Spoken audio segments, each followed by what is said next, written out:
Good morning and welcome to the forum at St. Bart's. My name is Peter Thompson. I serve as Associate Rector for Formation and Liturgy here.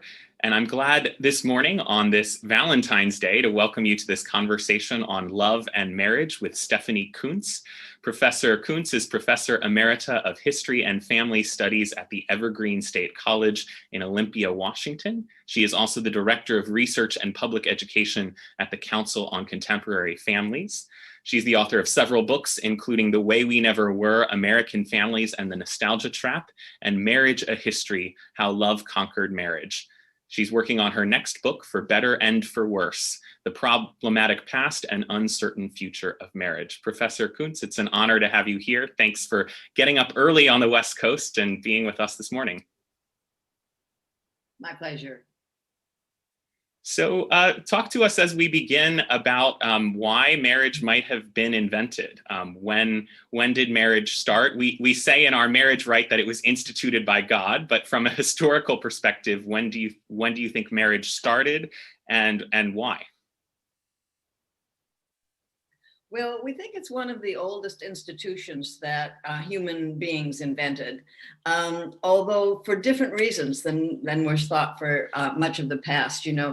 Generally evolutionary biologists have thought that marriage was a sexual selection, and we got to be good human beings because women looked for men who were strong and could protect them from wild beasts and bring home the game, and men looked for women who were fertile and would provide babies. And turns out that most of the research suggests that that's not really what the role of marriage was at all. It started when feminists began to ask, well, if the men were out hunting all day, who was protecting the women with their children?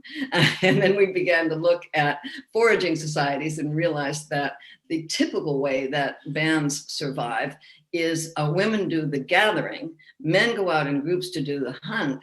And since a hunt may not bring home game, a man needs someone to be gathering for him, but a woman does not need a husband to have access to game, because in every band level society, we know if they get a big deer or a big animal, it's divided up for the entire group and everybody gets, the hunter doesn't take it home to give to his family. So people began to research a little more, figuring out what is going on. And it turns out that marriage plays a very different role for the first tens of thousands of years of human existence, when we were mobile band foraging bands. Then it began to play as you began to get kind of defensible surpluses that some groups decided to keep for themselves, and especially as you got inequalities of class and status in societies. Because what marriage, and the most recent research I've been reading suggests that arranged marriages go back 50,000 years or more. And they were arranged not the way they began to be arranged when there was royalty. And we'll get into that. I think those are kind of funny stories. But they were arranged in order to send people out of bands and make connections with other people. Marriage, the main earliest point of marriage was, it seems funny to us now when we talk about how, we complain about our in-laws. The main point of marriage was to get in-laws, to connect you with people who weren't family, and to spread the obligations of sharing, reciprocity, and just sharing of knowledge around. So it turns out that marriage is more about social selection and social selection for cooperation, rather than sexual selection for particular male or female qualities.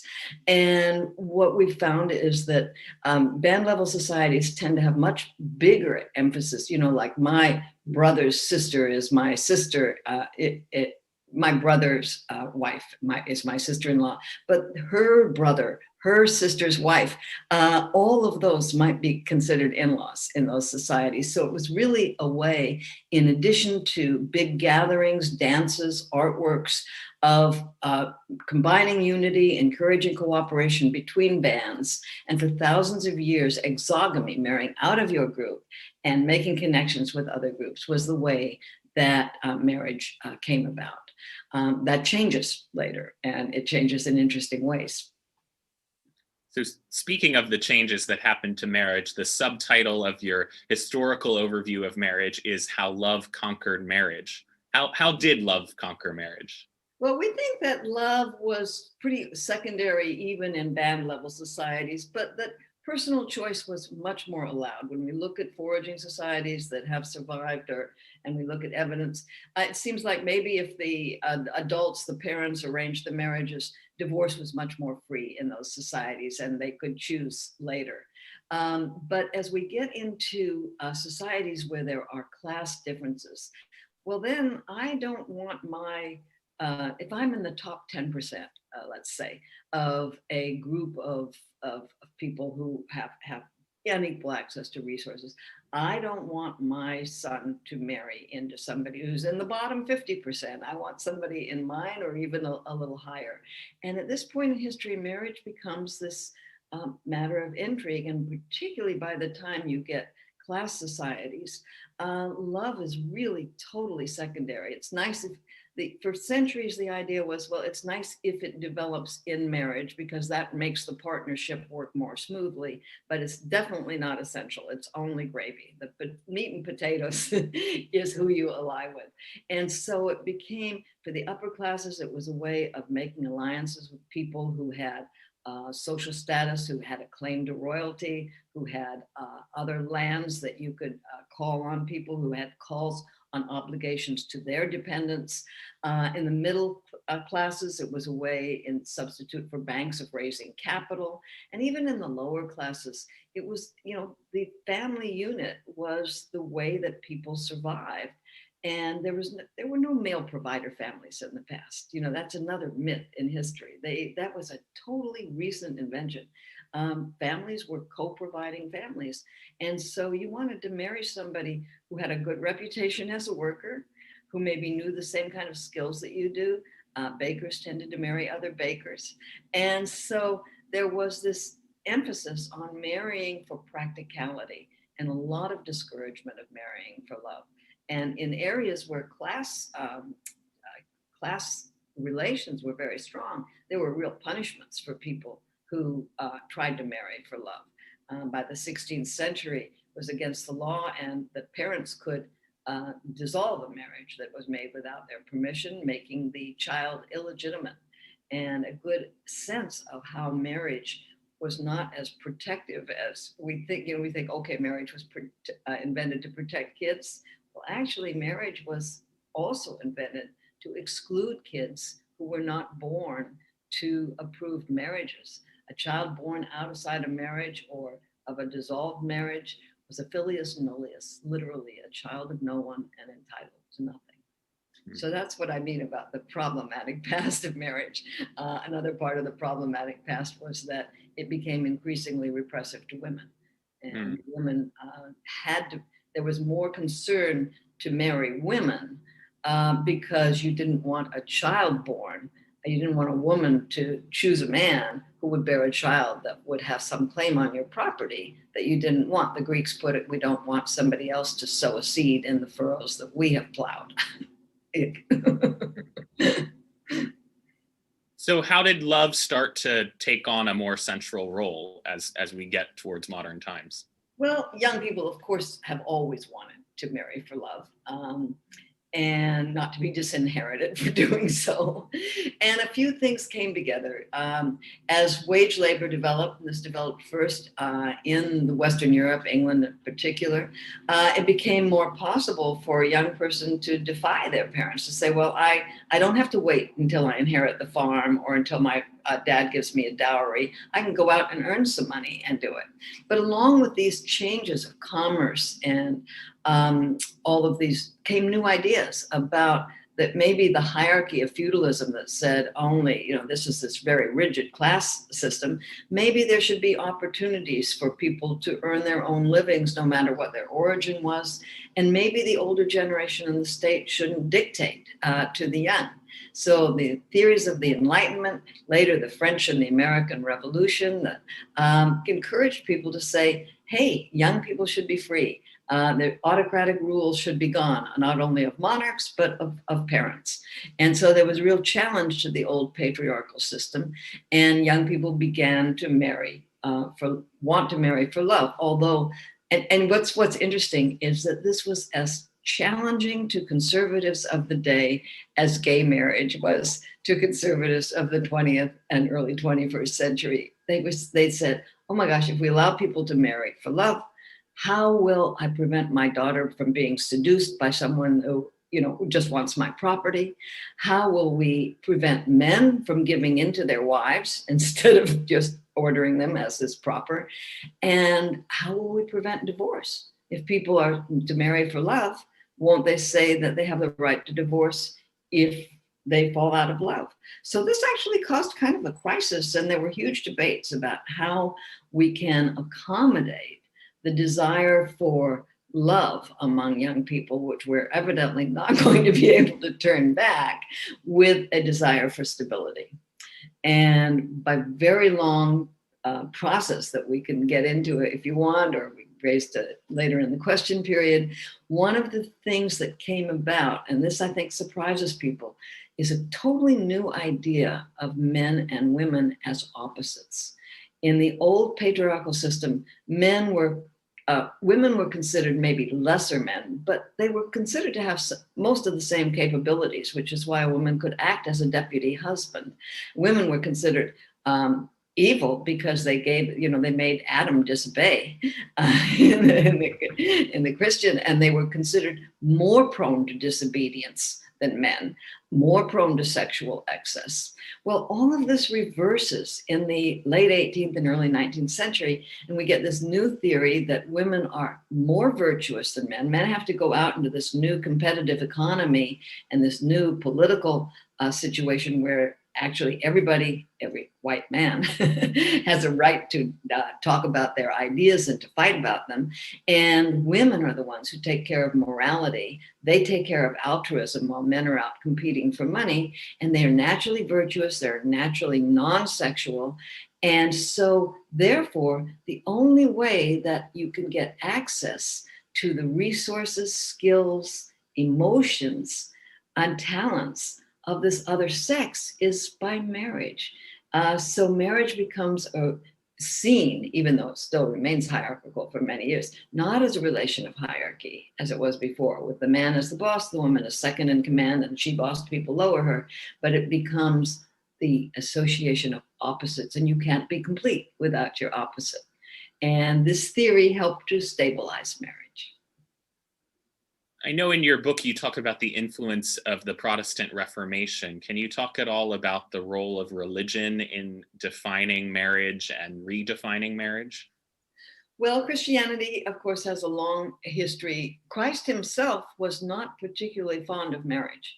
If you go back to the New Testament, he had almost a band-level society approach to family, that you should leave your parents if necessary in order to build the larger community. When people come to and say, well, your family's out and they want an audience with you, he says, those aren't my family, it's the larger community. And I've been always struck by his last words on the cross, which there's his mother with her sister and brother-in-law. And as he dies, he doesn't commend her to them, this family. He commends them to a non-biological follower. He says, woman, here is your son, and here is your mother. So Christ himself was not particularly fond of marriage. And for the first many centuries of Catholicism, there were a lot of the anti-female tracts were an attempt to prevent priests from being tempted to marry women, for example. But then the Protestants came along and they were much more pro-marriage. They believed that priests should be married, and they had also, as you know, many other differences with the Catholics. But it's interesting to note that the Protestants were initially even more firm about parental consent. It was Protestant regimes that said that you had to have parental consent up to age 30 for men, 25 for women. But Protestant regimes did put much more emphasis on love and marriage. They were earlier than the Catholics to really actually allow divorce, not through things like annulment, but actually say you can get out of a marriage. So this has been a recurring thing. One of the things that interests me, though, about Protestants. Let me change the subject just a little bit about the role of religion, because we have all these debates today about Black Lives Matter and evangelicals upholding a marriage that is based upon the male supremacy and disdaining the Black Lives Matter movement. But if you go back to the early evangelicals in America, you'll find quite a different story, where they were much more opposed to social sins, as the founder of Wheaton College put it, than to solitary sins. They opposed slavery. They believed that Black lives mattered very much, and they supported the women's movement. So it's interesting to look at how the history of religion has changed. They would have been profoundly shocked by Jerry Falwell's assertion that God approved of acquisition, because they were also very much opposed to economic inequality. So there's a little sidebar there. Yeah, we very easily forget the social justice beginnings of evangelicalism when we look at the evangelicalism of today. I'm wondering if you can talk a little bit about the 1950s. So often when we think about the American nuclear family, we think of the kind of Leave It to Beaver ideals of the 1950s. Can you talk about how those ideas about marriage and family came into being, and also how we've shifted so rapidly since then? Well, the ideal of the male breadwinner is something that gradually developed over the course of the 19th century. But it wasn't, and in one way, it was a way of an aspiration for middle-class people, a way of showing their respectability. Many working class people aspired to it because it was a way to argue for higher wages for men. You could say, well, this isn't fair to our women because they can't be home and be protected. But it wasn't until the 1920s that a bare, tiny majority of children were raised in a home where the man earned the income and the woman wasn't working beside him on a farm or doing income producing work outside. And interestingly enough, usually they did that when their kids were the youngest, when they were infants, because as soon as the kids were able to go to work themselves, the mother might stay home and do work from home and then coordinate the family schedule. But the kids were not in school, they were out working. So it wasn't until the 1920s that a tiny majority of kids, and then that was set back in the 30s and during the Great Depression and during World War II. And after World War II, this male breadwinner family came roaring back for a number of reasons that are just simply, are not reproduced today. When people say, oh, let's go back to that family, it depended upon very different conditions. First, the good parts that it depended on were that you had tremendous investment in infrastructure and new jobs and wages, and young men's wages were rising, whether you had a high school degree, no high school degree, college degree. Young men were making by the 1950s 3 to 4 times as much as their fathers had in real wages by the time that they were entering but they were 30. And so they could start a family very easily. The bad news that contributed to this emergence of the new breadwinner family is that women had no options like that. Their real wages were falling. They were excluded from most professions. They could eventually go to college, but the idea was that they would get their MRS degree, their Mrs. degree, and then drop out, maybe working for a year to support their husband to finish his schooling, but then go home and take care. So this kind of ideal in the 1950s, that was the highlight of the male breadwinner family. Many Black and Latino families couldn't do it, but even among Black and middle class and Latino middle class families, there was very few people where the woman worked full time or even part time while their children were young. But of course, that had 2 problems. One was that as the economic boom changed, as other countries kept up with us, and there was more caught up with us after they being devastated in World War II, there was more competition.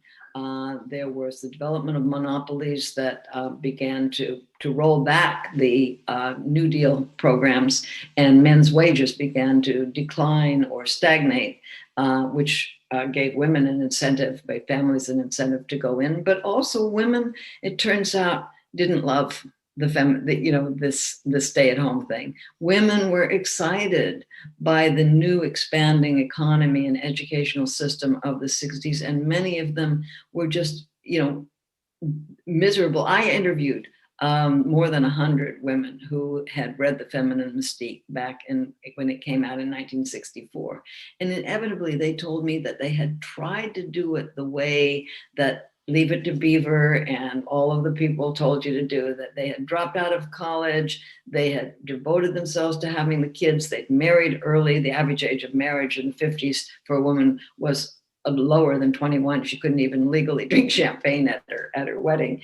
And they were miserable, and they didn't know why. They said to themselves, I'm so much better than my mother or father who lived through the Depression. I've got a nice house. I'm supposed to be so happy here, but I'm miserable. And they would cry, and they would call themselves selfish. And finally, this book came out that said, maybe you're not. Maybe you too have ideals beyond the home, not necessarily against the home, but beyond it. And people told me that one woman said to me, I threw my tranquilizers down the toilet and I decided that I was going to go back to school. I wonder if you can talk a little bit about how same-sex marriage has changed marriage, if at all. And I know that you actually were cited in the majority opinion in Obergefell versus Hodges legalizing same-sex marriage nationwide. And I'm wondering if you can talk also about what it was like to be cited in that opinion and how you think Justice Kennedy made use of you, whether he did it well or not. Well, that's a funny story because I was in Hawaii on vacation when that came in, and I came home from surfing to get these emails saying you were just cited in the Supreme Court. I was so excited, I mean, what an honor. And then I went and read his brief, and I thought, I wonder if he actually read me or just knew some of his assistants, because he cited. He cited the need for same-sex marriage on the basis that marriage had always been the most dignified way. It confirmed dignity. It was the thing that made everybody happy. It was based upon the truest love. And here I am. I have, studied marriage for many, many years, and for the history of marriage until very, very recently, it was not at all that. It was something that was imposed on many young men, but particularly on women. And women were supposed to obey their husband as though he were the king or the lord. And even after, and right up until the 19th century, when a woman married, everything she brought with her, she inherited during the marriage or earned during the marriage, belonged to the husband. So I was like, really? That's not it. But I'm glad it got legalized. At the time, the debate was, people said, oh, same-sex marriage is such a challenge to heterosexual marriage, it's going to destroy it. And my argument was always, no, actually, heterosexual marriage has evolved in ways that made same-sex marriage inevitable. Because the arguments against same-sex marriage are, first of all, you have, it's marriage is to have a child. And secondly, it's to be, to have male-female relationships. Somebody has to be a husband and somebody has to be a wife.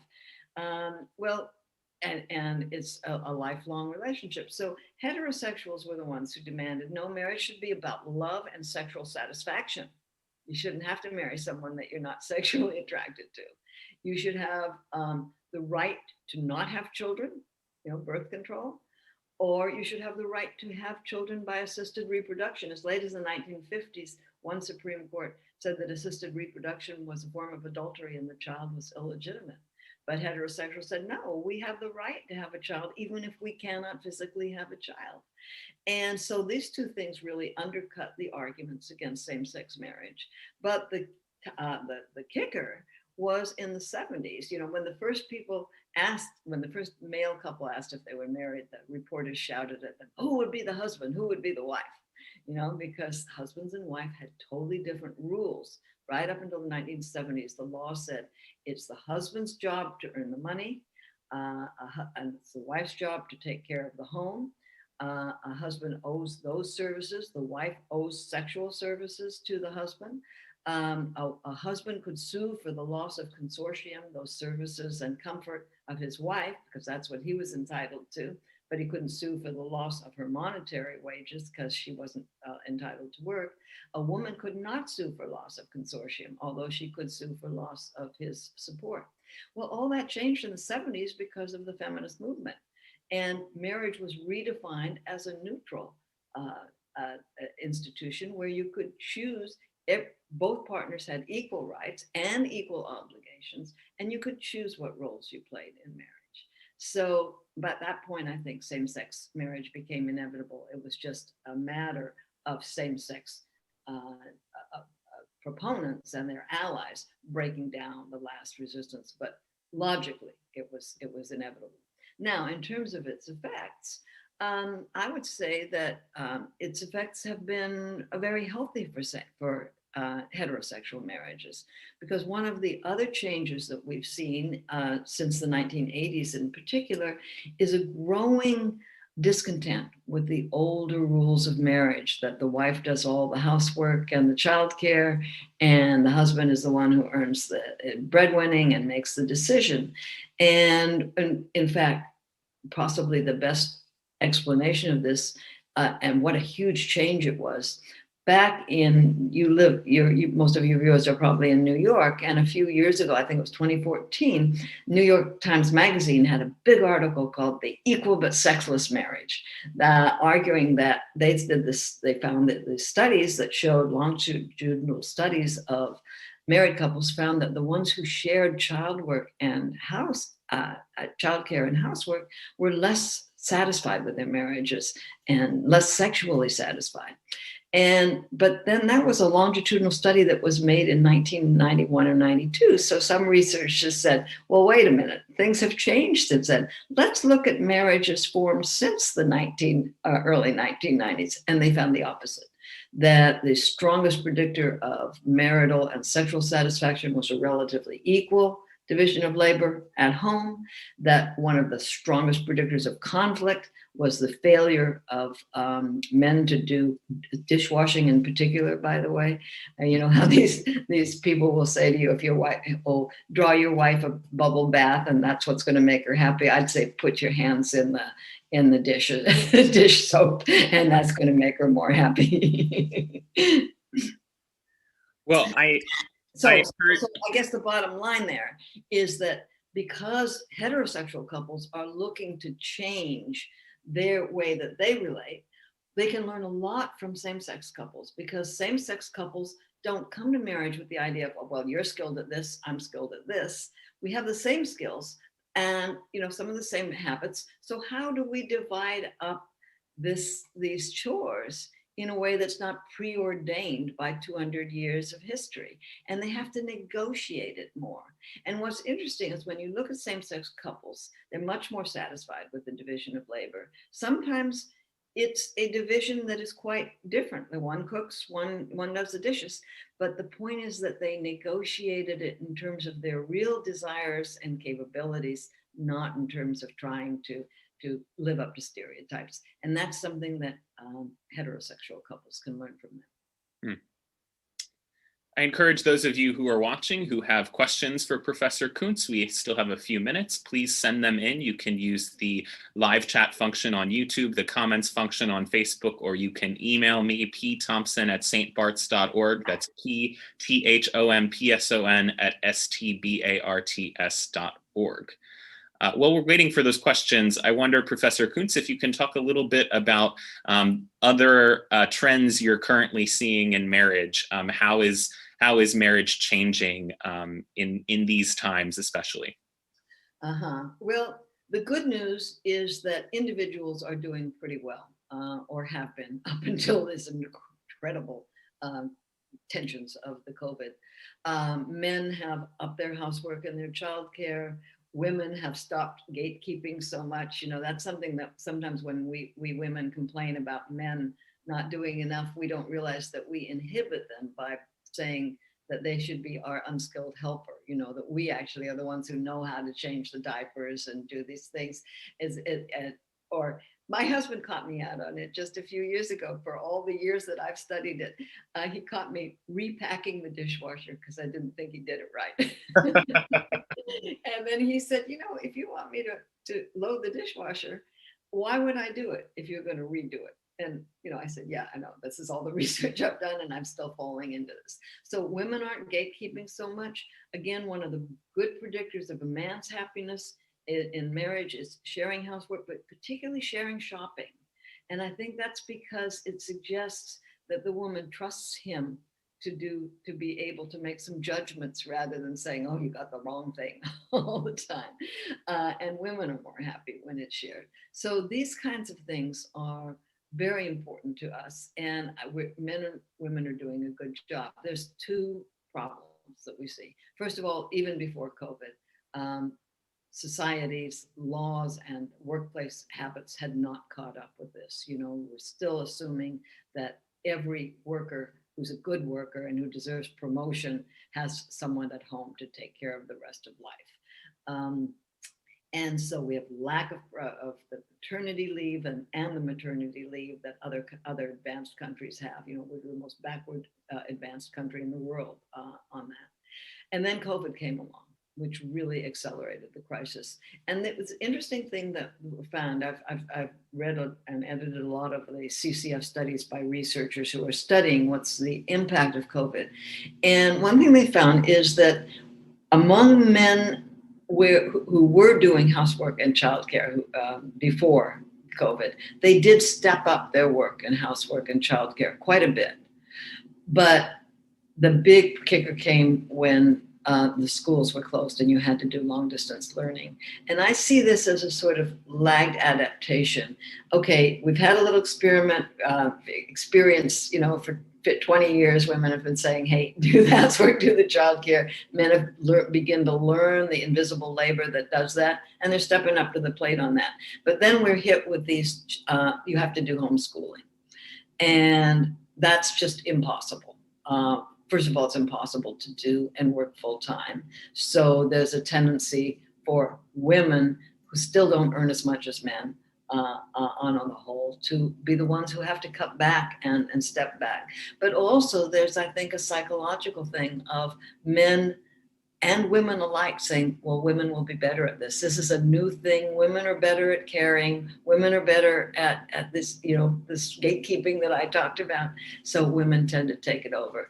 The result has just been a catastrophe for women in the workplace, which will have long-term repercussions, and for many marital relationships, because there's a lot of tension. Women are really, really under strain for this.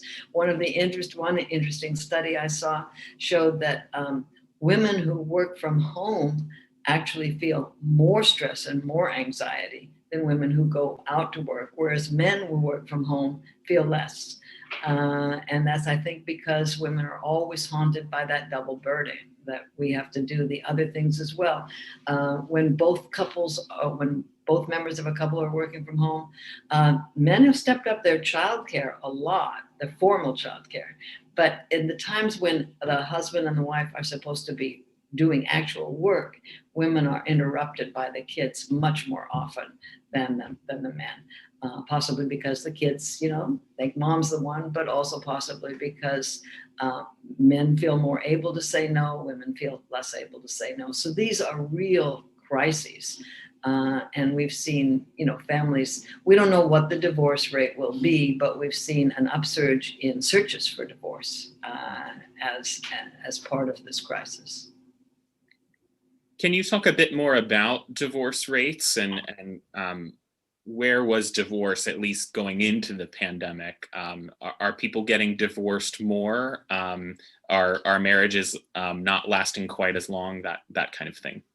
Well, you know, the divorce rate had been rising pretty steadily since the 1950s, but actually the divorce rate has gone down since 1980, regularly gone down.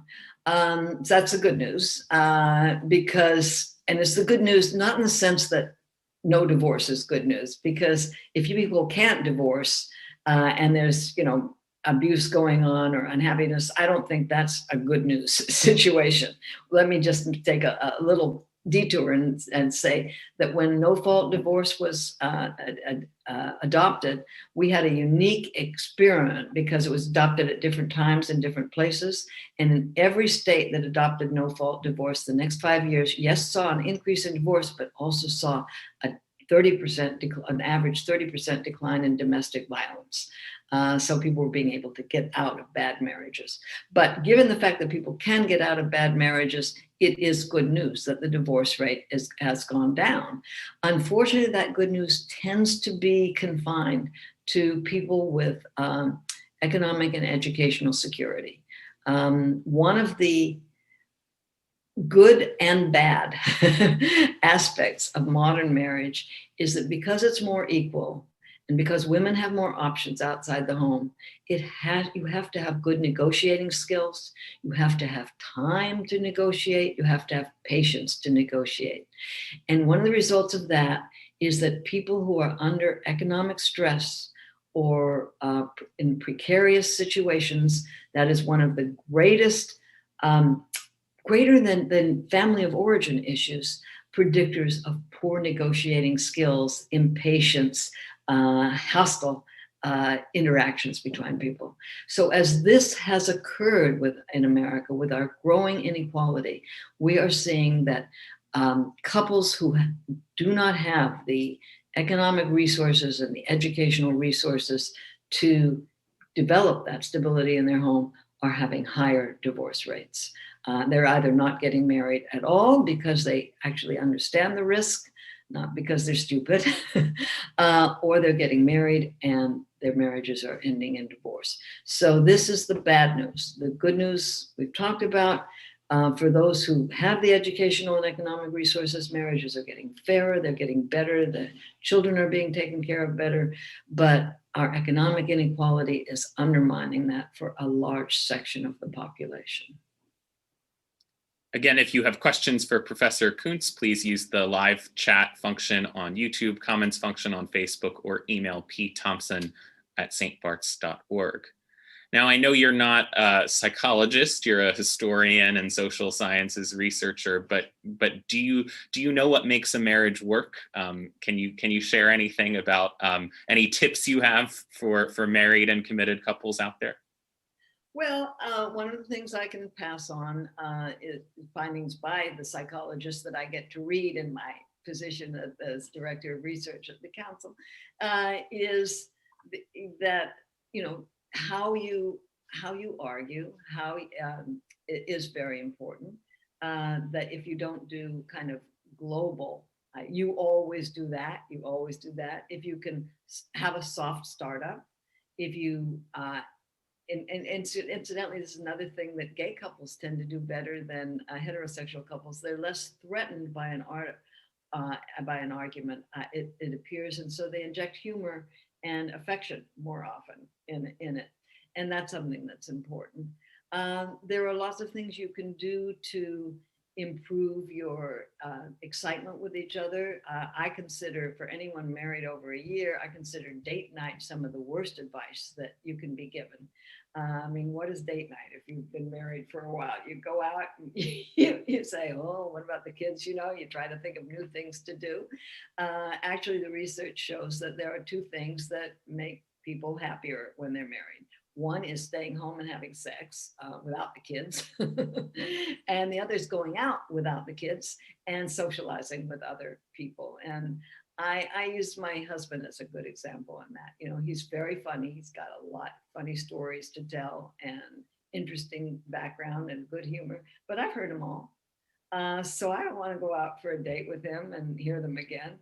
On the other hand, when I go out with 4 or 5 new people, I'm telling him, tell him that story, you know, tell him that joke because he's funny and that reflects well on me. So we both go home a little more excited, a little more stimulated because he's gotten that admiration and I've gotten the reflected glory. So that's an important thing of too. But you know, there's no substitute for marrying the right person. There's no substitute for marrying someone who you know respects you and has the same values. That's another interesting tip that I read, research shows that disliking the same things is actually more important than liking the same things. And you can think about that. You might find someone very exciting because, they're different than you. But if you have contempt for the things they do or believe or dislike them intensely, that will not wear well. So that's a good danger signal. So is that your advice for singles? Find someone who dislikes the same things you do? that and someone that you really like as a friend, and also to continue. One of the things that married people can learn from singles is that singles pay more attention to building their social and sustaining their social networks. And it turns out that we all need input from several sources, and you don't get it all from one person. One of the things, sometimes there are people that you want to go to complain about the other person too, or that you want to do things with that your partner doesn't want to do things with. And it turns out that people who have a wide network are actually happier with their partner. But when people get married, they tend to cocoon, and they tend to not pay attention to their social networks. So that would be a very important point for people to do that, and to make sure too that the person is someone you respect. Not just we have a little inheritance from that 19th century idea of opposites, that women find it exciting to be a little intimidated by a guy. He knows more, he does all those things. Men find it exciting to be deferred to. I mean, they were told that the way to love somebody was to protect them, provide them, and explain things to them. That's why that's where mansplaining comes from. I'm more tolerant of many of my feminist friends, because I think, oh, well, he's just, they're just trying to tell you they love you, but it's not a very effective way nowadays. So that we need to learn to really make equality an erotic part of our marriage. And that means staying home and cocooning, doing your date night, watching TV might not be the best way to sustain an excitement that is based not on strangeness, but on equality. Do new things together. Go kayaking. Go to a play that say, I would never like to play. Do something that challenge you, get you out of your comfort zone. That's going to be helpful. What do you see as the future of marriage? Are marriages going to decline in prevalence? Will marriage last with the social changes ahead? Well, part of that is really up to us, what we do as a society.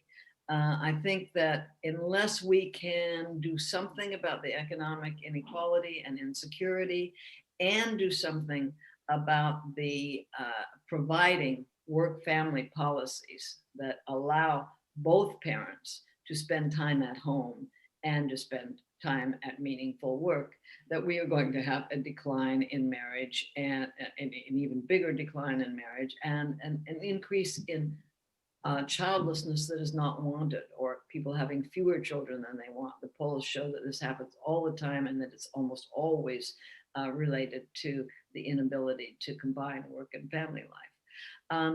Overall, so I think that I think there will be more marriages if we make that kind of political and social investment in work-life policies and in childcare. Women are much more likely to have a second child, A, if the husband participates in childcare, but B, if there is available affordable quality childcare. But I think that marriage as a whole is certainly going to not play the prominent role it did in the 1950s, when everybody was married by their early 20s and divorce was very rare. We have to recognize that some people will not marry because there are good alternatives to marriage. You can have a happy life living alone. The best predictor of a happy old age is the breadth of your social networks, not whether you're married or not. We're also, but I think most people still see marriage as the highest commitment they can make. So I don't think it's going to disappear. But what we have to recognize is that it's no longer the only game in town. And so we're going to spend a lot more period of our life unmarried, before we get married. And with the increasing lifespans, if one partner dies, you're going to spend a lot more time alone afterwards, or with divorce, even though it's declining, it's still there. And it's risen the one place it's risen is among older Americans, precisely because you hit 65 today, you got another 20 years, and you're not going to stay in a marriage that is not satisfying in many cases. So all of these, we have to mean that we have to stop relying on marriage and thinking it's the main place where we get all of our needs met, and that we get all of our social security from. Well, Professor Coontz, thank you so much again for getting up early with us, for helping us think about romance and marriage on this very important day for those things, Valentine's Day. It's been a real joy speaking with you. Oh, it's been fun. Thank you. And thank you all for watching. Please join us for worship at 11 a.m.